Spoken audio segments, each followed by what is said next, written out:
क्या हम इस यूनिवर्स में अकेले हैं?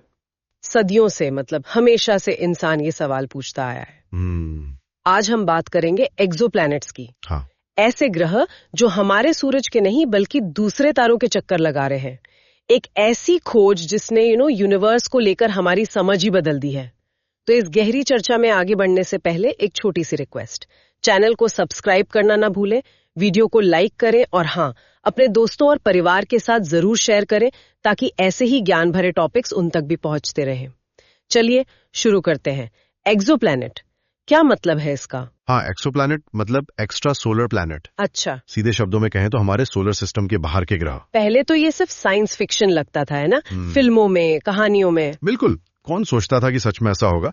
लेकिन हाँ, पहली जो कंफर्म खोज हुई थी वो 1992 में हुई थी। हाँ, पर वो बड़े अजीब तारे के पास मिले थे ना, पल्सर। सही पकड़ा, वो एक पल्सर के पास मिले थे जो कि एक मरा हुआ तेजी से घूमता तारा है। तो वहाँ प्लैनेट मिलना अपने आप में बहुत सरप्राइजिंग था। लेकिन असली गेम चेंजर आया 1995 में। 51 Pegasi B. Exactly. Michel mayor और डिडिये क्वेलोज ने इसे खोजा। ये पहला एक्सोप्लैनेट था जो हमारे सूरज जैसे एक नॉर्मल तारे के पास मिला। और वो प्लैनेट भी कितना अजीब था। हॉट जुपिटर कहते हैं उससे। हाँ, हॉट जुपिटर मतलब जुपिटर जितना बड़ा गैस जाइंट। बाप रे। लेकिन अपने तारे के इतने करीब कि उसका एक साल मतलब एक चक्कर सिर्फ 4 दिन में पूरा हो जाता है। सिर्फ 4 दिन? हमारे सोलर सिस्टम से तो बिल्कुल अलग। इसने तो मतलब साइंटिस्ट को भी चौंका दिया होगा। हाँ बिल्कुल, उस एक खोज ने जैसे दरवाजा खोल दिया। आज की तारीख में हम 5600 से ज्यादा कंफर्म्ड एक्सोप्लैनेट्स जानते हैं। 5600? और हजारों और हैं जो कैंडिडेट हैं जिन पर अभी रिसर्च चल रही है। क्या बात है। इससे एक बात तो साफ है, हमारी गैलेक्सी मिल्की वे में प्लैनेट्स भरे पड़े हैं, शायद तारों से भी ज्यादा। ये तो कमाल की बात है। लेकिन एक सवाल है, ये प्लैनेट्स इतने दूर हैं और उनके तारे इतने ज्यादा रोशन, तो इनको ढूंढा कैसे जाता है? मतलब क्या हम उन्हें सीधे टेलीस्कोप से देख पाते हैं? यही तो सबसे बड़ा चैलेंज है, सीधा देखना, जिसे डायरेक्ट इमेजिंग कहते हैं। हाँ। वो बहुत बहुत मुश्किल है। सोचिए, तारा अपने प्लैनेट से लाखों गुना ज्यादा ब्राइट होता है। ओह। तो उसकी चमक में वो बेचारा प्लैनेट कहीं खो जाता है। जैसे आप तेज हेडलाइट के सामने एक छोटा सा मच्छर देखने की कोशिश कर रहे हो, वो भी मीलों दूर से। हाँ, समझ गए। तो फिर कोई इनडायरेक्ट तरीका होगा? बिल्कुल, कई इनडायरेक्ट मेथड्स हैं और वो काफी सक्सेसफुल रहे हैं।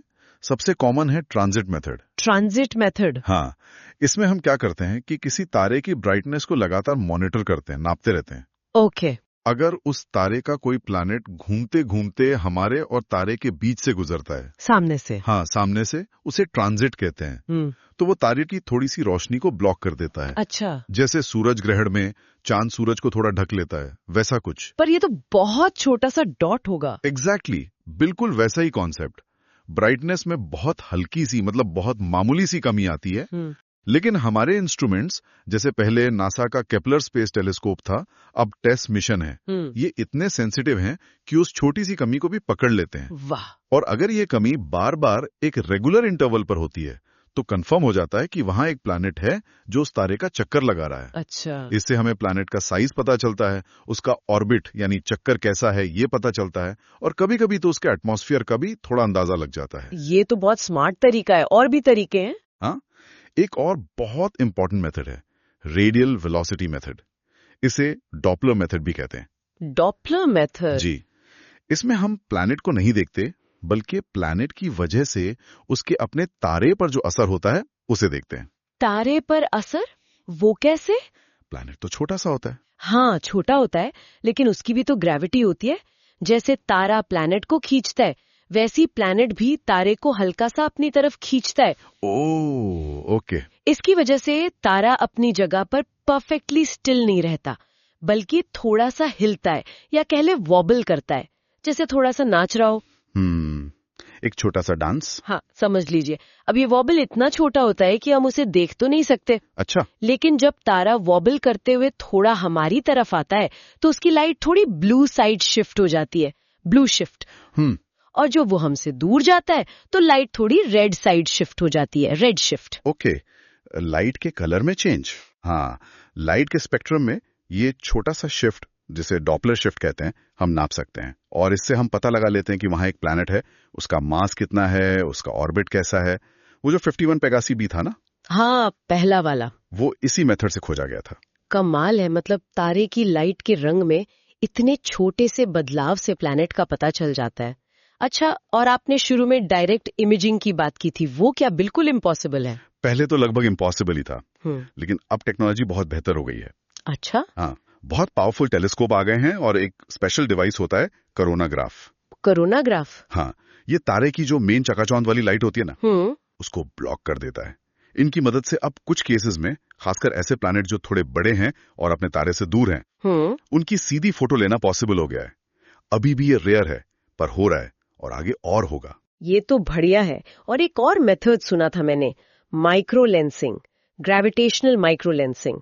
वो क्या चीज है? हाँ, ग्रेविटेशनल माइक्रो लेंसिंग, ये आइंस्टाइन की थियरी ऑफ रिलेटिविटी पर बेस्ड है। ओके। होता क्या है कि जब कोई भारी चीज, मान लीजिए कोई तारा और उसका प्लैनेट, हमारे और किसी बहुत दूर के बैकग्राउंड तारे के ठीक बीच से गुजरता है, ठीक है, तो उसकी ग्रेविटी एक लेंस की तरह काम करती है, मैग्नीफाइंग ग्लास की तरह। अच्छा, एक नेचुरल टेलीस्कोप जैसा। बिल्कुल सही। वो पीछे वाले तारे की रोशनी को फोकस करके थोड़े टाइम के लिए उसकी ब्राइटनेस को बढ़ा देती है।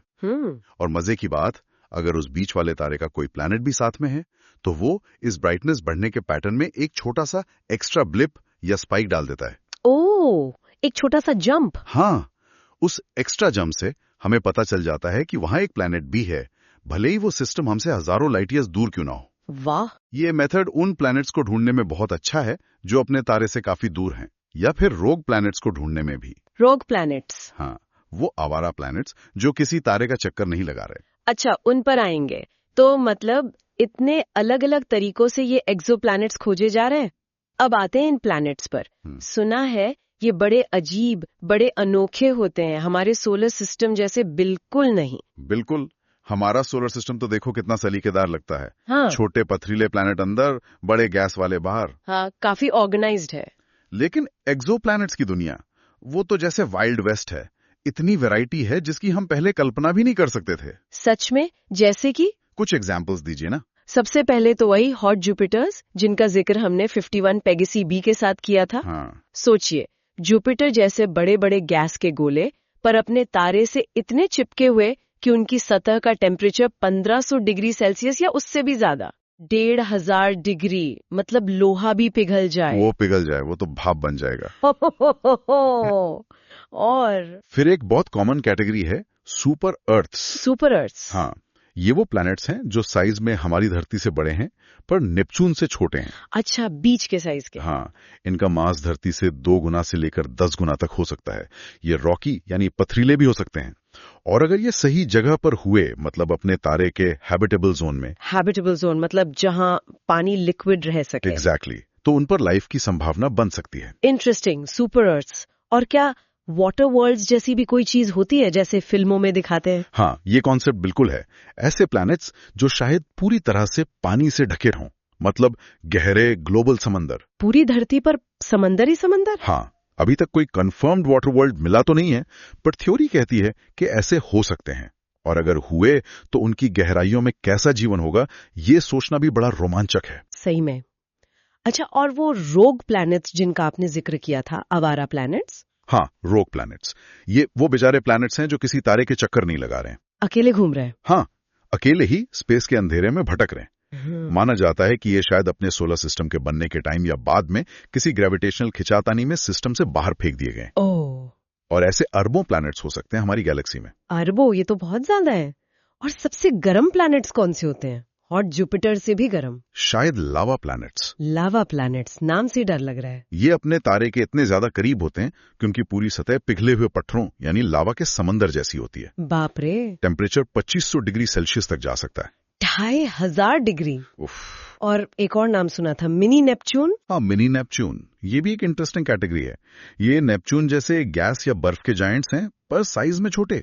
अच्छा। हमारे सोलर सिस्टम में ऐसा कोई प्लैनेट नहीं है ना? या तो छोटे रॉकी हैं या फिर बहुत बड़े गैस साइज जायंट्स। हाँ, ये बात तो है। तो मिनी नेपच्यून भी एक्सो प्लैनेट्स की एक यूनिक खोज है। इन पर हाइड्रोजन और हीलियम का मोटा एटमॉस्फेयर होता है।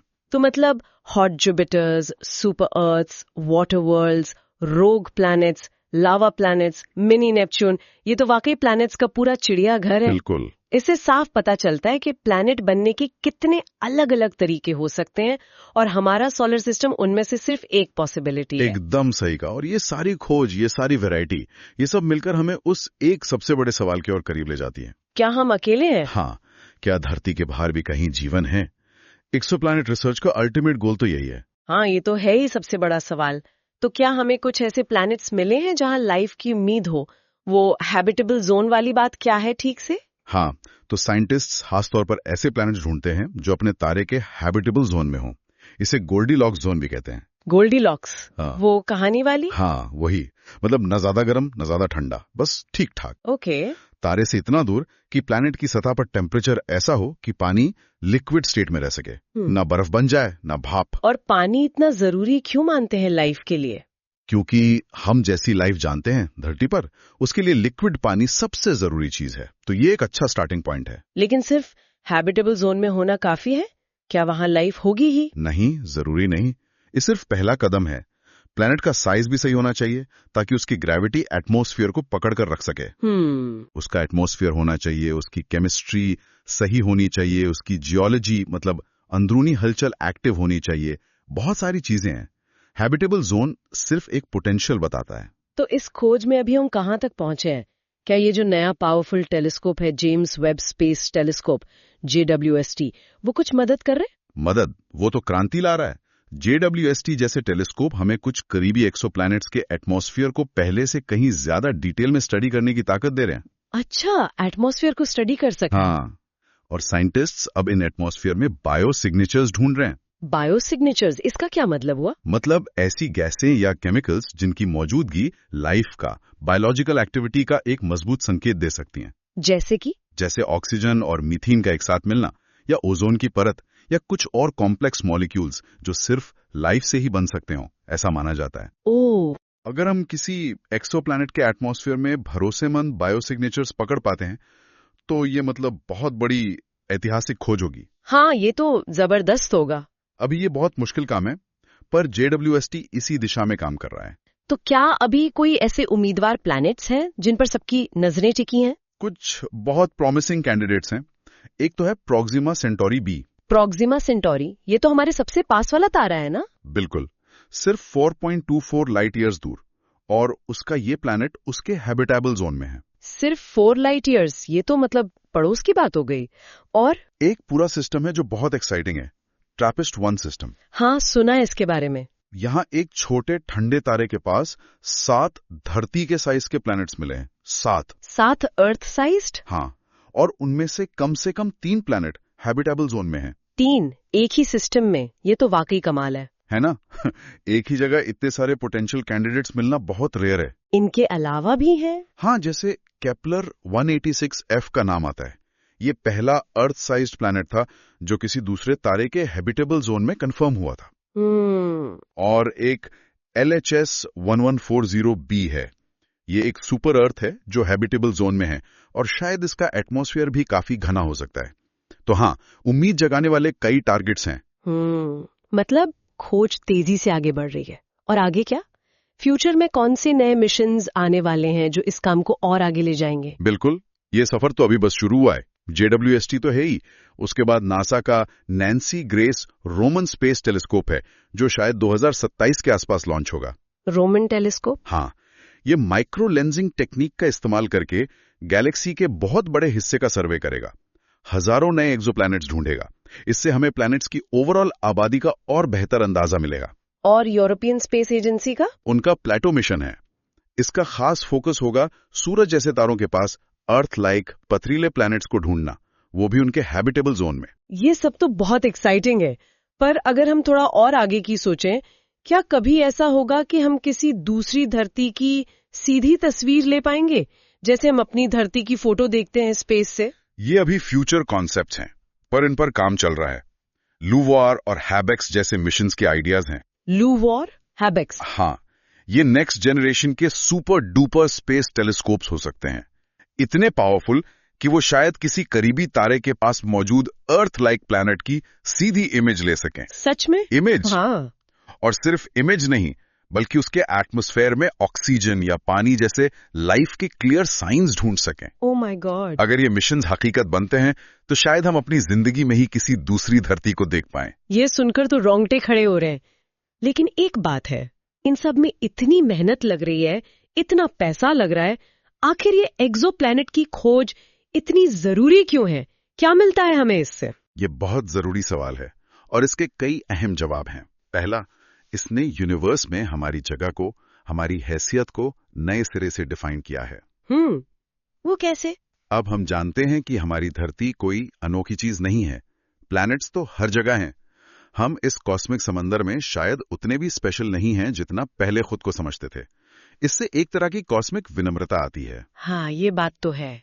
हम इतने विशाल यूनिवर्स में एक छोटे से कण जैसे हैं। दूसरा, इतने अलग अलग तरह के प्लैनेट्स और सोलर सिस्टम्स को स्टडी करके हमें ये समझने में मदद मिलती है कि प्लैनेट्स बनते कैसे हैं, वो समय के साथ बदलते कैसे हैं, इवॉल्व कैसे होते हैं। अच्छा। इससे हम अपने खुद के सोलर सिस्टम के बनने और उसकी हिस्ट्री को भी बेहतर समझ पाते हैं। ये भी सही है। और तीसरा, ये साइंस और फिलॉसफी को जोड़ता है। क्या हम अकेले हैं? ये सिर्फ एक साइंटिफिक सवाल नहीं है, ये गहरा दार्शनिक, एक एग्जिस्टेंशियल सवाल है। सोचिए, अगर कल को हमें कहीं और लाइफ के पक्के सबूत मिल जाते हैं तो इसका हमारी सभ्यता पर, हमारे विश्वासों पर, हमारे भविष्य पर क्या असर पड़ेगा? ये बहुत बड़ा सवाल है। हाँ, यकीनन। अगर लाइफ कंफर्म हो गई तो शायद वो इंसानियत के इतिहास की सबसे बड़ी खोज होगी। और चौथा कारण है इनोवेशन। इन दूर के धुंधले प्लैनेट्स को ढूंढने के लिए जो नई नई टेक्नोलॉजी बनानी पड़ रही है, super sensitive detectors, powerful telescopes, complex data analysis, हाँ, वो टेक्नोलॉजी साइंस के दूसरे फील्ड्स में और यहां तक कि हमारी रोजमर्रा की जिंदगी में भी कहीं ना कहीं काम आ सकती है। ये टेक्नोलॉजी की सीमाओं को आगे धकेलता है। तो मतलब ये खोज सिर्फ दिलचस्प ही नहीं बल्कि कई मायनों में जरूरी भी है। बिल्कुल। तो इस सब का क्या मतलब निकाले हम? यही कि हर नए एक्सोप्लैनेट की खोज एक नई दुनिया का दरवाजा खोलती है, एक बहुत बड़े कॉस्मिक पजल का एक और टुकड़ा सामने लाती है। हम वाकई साइंस के इतिहास के एक सुनहरे दौर में जी रहे हैं। सही कहा। पहली बार हमारे पास ऐसी टेक्नोलॉजी है जो हमें पोटेंशियली अर्थ लाइक प्लैनेट्स को ढूंढने और स्टडी करने की ताकत देती है। अब सवाल शायद ये नहीं है कि क्या ऐसे ग्रह मौजूद हैं। सवाल ये है कि हमें कब कोई ऐसा ग्रह मिलेगा जो सच में हमारे घर जैसा लगे। बिल्कुल। जैसा किसी ने कहा है, एक्सोप्लैनेट्स को एक्सप्लोर करना असल में खुद को एक्सप्लोर करना है। ये समझना है कि हमारी ये छोटी सी नीली दुनिया एक अनंत विशाल कॉस्मिक कहानी का सिर्फ एक चैप्टर है। वाह। तो इसी सोच के साथ एक सवाल उन सब के लिए जो हमें सुन रहे हैं। अगर हमें किसी एक्सोप्लैनेट पर जीवन के पक्के सबूत मिल जाते हैं, मान लीजिए सिंपल बैक्टीरिया ही सही, तो आपके ख्याल से इसका इंसानियत पर, हमारी सोच पर, हमारे समाज पर क्या असर पड़ सकता है? सोचने वाला सवाल है। हाँ, अपने विचार नीचे कमेंट सेक्शन में जरूर लिखिएगा। और हाँ, आप यहाँ तक आ ही गए हैं तो जाने से पहले प्लीज चैनल को सब्सक्राइब करें ताकि आपको ऐसे ही इन्फॉर्मेटिव वीडियोस के नोटिफिकेशंस मिलते रहें। शुक्रिया।